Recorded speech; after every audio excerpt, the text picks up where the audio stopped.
Assalamualaikum warahmatullahi wabarakatuh. Setelah kita melihat bagaimana laut yang mengandung potensi kelautan yang sangat besar, salah satu potensi yang ada di laut adalah perikanan. Ya, di mata kuliah kita, mata kuliah Ilmu Kelautan dan Perikanan, memberikan pengantar kepada mahasiswa mengenai pengetahuan tentang laut dan tentu saja perikanan. Kita hari ini akan melihat bagaimana potensi perikanan. Apa itu perikanan? Perikanan adalah semua kegiatan yang berhubungan dengan pengelolaan dan pemanfaatan sumber daya ikan dan lingkungannya, mulai dari praproduksi, produksi, pengolahan, sampai dengan pemasaran yang dilaksanakan dalam sebuah sistem bisnis perikanan. Itu menurut Undang-Undang Perikanan tahun 2009 nomor 45. Kegiatan-kegiatan perikanan itu kita bisa lihat ya.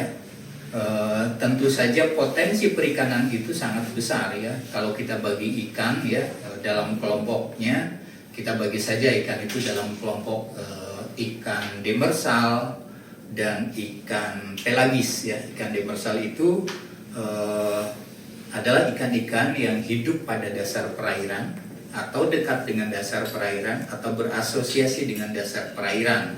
Sementara ikan pelagis atau pelagik ya adalah ikan-ikan yang hidup pada kolom air di laut. Berbeda karakteristiknya nanti ya. Umumnya ikan-ikan pelagis adalah ikan-ikan yang bermigrasi, kemudian berenang cepat dan sebagainya. Kita bisa lihat perbedaan-perbedaannya. Jadi terus kita akan lihat contoh-contoh dari ikan demersal. Mungkin adik-adik mahasiswa sudah hafal ikan kakap ya. Mungkin di sajian menu kita sering, walaupun yang berada di Bandung, ikan kakap itu menjadi sesuatu yang terbiasa kita makan. Itu termasuk juga dalam jenis ikan demersal ya.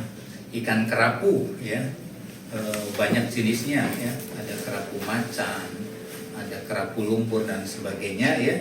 Itu juga termasuk dalam jenis ikan demersal. Dia berada atau hidup dekat dengan bebatuan di sekitar terumbu karang. Ada lagi ikan bloso yang hidup di daerah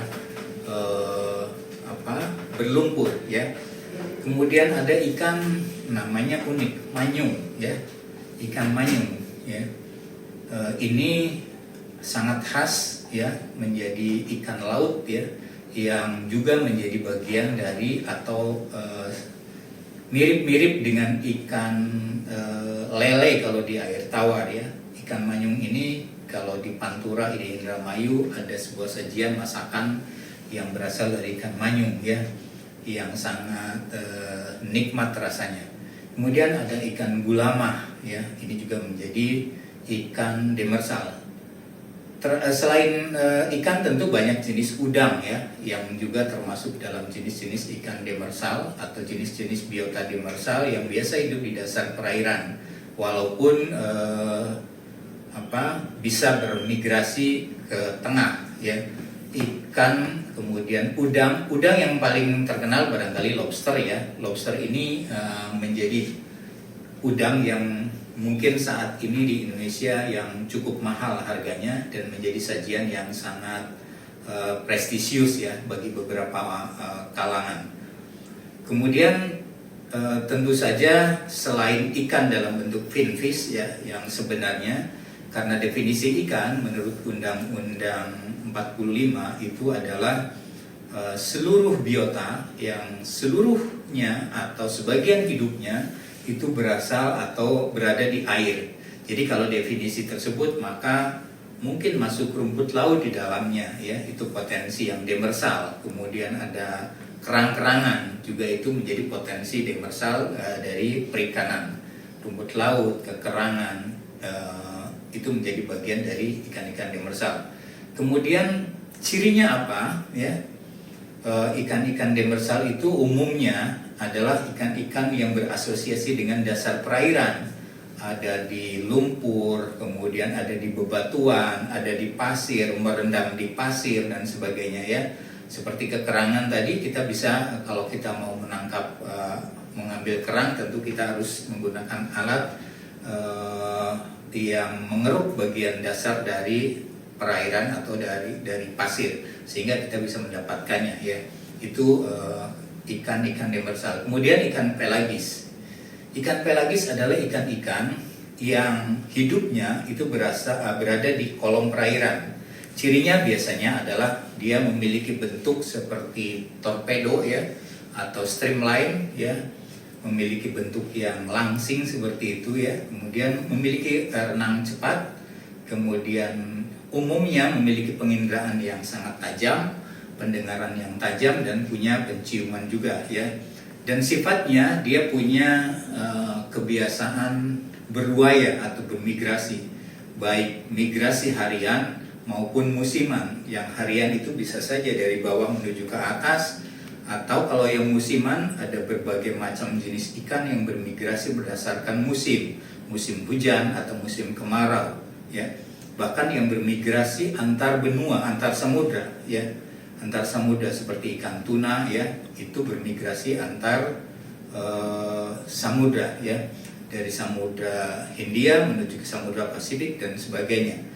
Jadi ada ikan-ikan yang kita sebut sebagai highly migratory species ya, ya terutama dalam jenis-jenis ikan tuna ya. Kemudian ikan pelagis ini tentu saja dipengaruhi oleh perubahan sifat kimia perairan yang tadi musim mempengaruhi suhu, mempengaruhi salinitas dan mempengaruhi arus.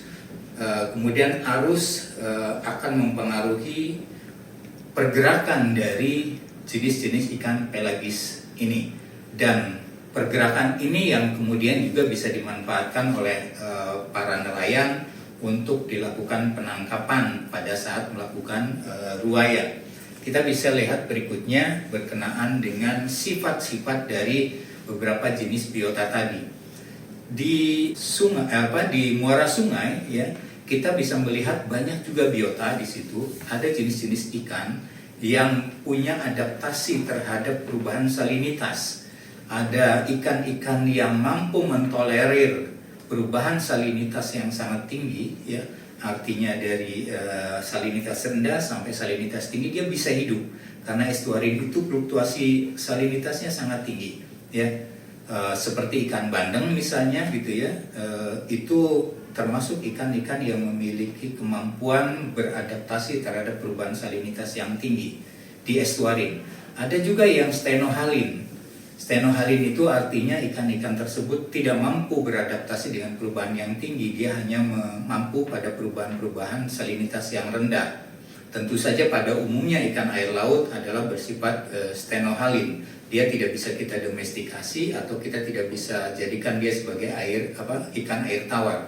Beberapa ikan seperti ikan bandeng sudah mampu kita aklimatisasi, kita adaptasikan menjadi ikan budidaya air tawar. Selanjutnya kita bisa lihat terus kelompok ikan pelagis itu contohnya apa ya? Yang paling utama tentu saja tuna ya, tapi tuna itu masuk dalam kelompok pelagis besar. Kita bagi pelagis ini menjadi ikan pelagis kecil dan ikan pelagis besar. Mungkin kita sering memakan ikan lemuru, ikan kembung ya, ikan layang, bahkan ikan teri ya. Ikan teri dia kecil tetapi memiliki kemampuan besar, dalam arti dia mampu berenang, dia mampu menghindarkan diri dari kondisi yang tidak dia sukai ya. Kemudian dia tidak berada di dasar perairan tetapi dia berada di kolom perairan. Ada ikan tembang misalnya ya. Jadi yang paling populer barangkali kita menyebut ikan lemuru, ikan kembung, ikan layang ya. Yang biasa ada juga dalam ikan-ikan kaleng ya. Ikan lemuru itu salah satu dari ikan yang dikalengkan ya. Makanya kita menyebutnya sebagai ikan sardin. Nama ilmiah dari lemuru adalah Sardinella. Mungkin itu yang menjadi cap merek atau menjadi trademark dari pengalengan ikan lemuru. Berikutnya ada ikan pelagis besar. Ini tentu saja kita mengenal jenis pelagis besar ini, masuk di dalamnya adalah tuna kecil ya. Tuna kecil itu tongkol, cakalang, lisong, komu ya atau Oxys rosei ya, ini menjadi jenis-jenis ikan pelagis besar tapi dalam kelompok tuna kecil ya. Kemudian ada juga pelagis besar dan kelompok tuna besar. Kita tentu saja mengenal berbagai macam jenis ikan tuna ya. Ada yellowfin tuna atau madidihang, kemudian tuna mata besar, big eye tuna atau Tunus obesus. Kemudian ada albacora ya, tuna alalunga, Tunus alalunga atau tuna sirip biru selatan. Ini salah satu jenis tuna yang sangat mahal ya, Southern bluefin tuna ya. Bahkan di Jepang harganya bisa mencapai miliar ya. Kemudian ada longtail tuna dan berbagai macam jenis tuna yang lain yang merupakan satu potensi besar dari perikanan yang ada di laut kita, di laut Indonesia. Hampir semua jenis-jenis ini ada di laut kita. Cukup besar potensinya dan tentu saja bisa menjadi bagian ekonomi biru yang bisa kita kembangkan lebih jauh.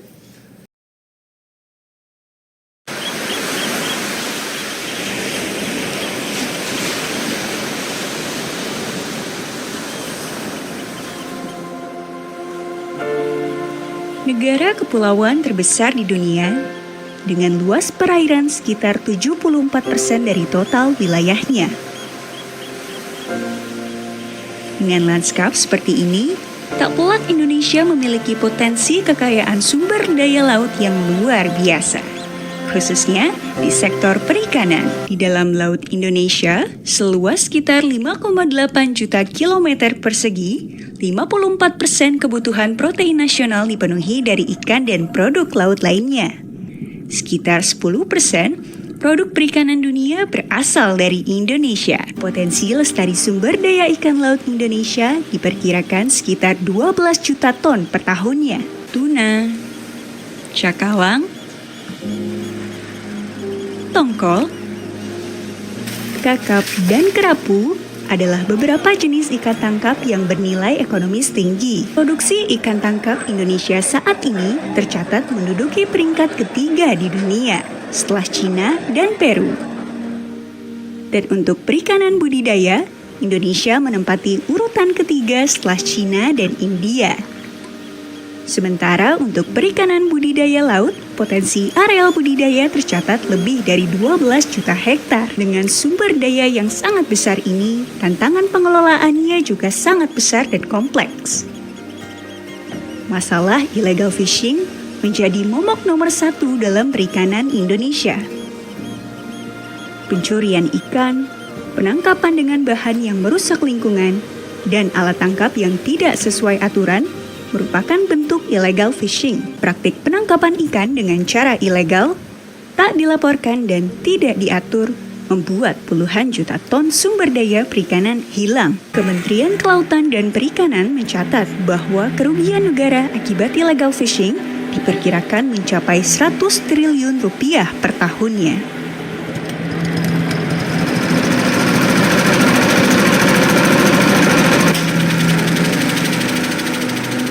Selain itu, praktek-praktek perikanan yang merusak seperti penggunaan bom, sianida, kompresor masih marak dilakukan meskipun sudah dilarang oleh undang-undang. Tantangan lain adalah belum optimalnya produksi perikanan budidaya nasional. Pulau-pulau kecil sebagai kekuatan ekonomi belum terkelola. Schooling ikan seperti ini bisa jadi beberapa waktu yang akan datang tidak lagi kita temukan.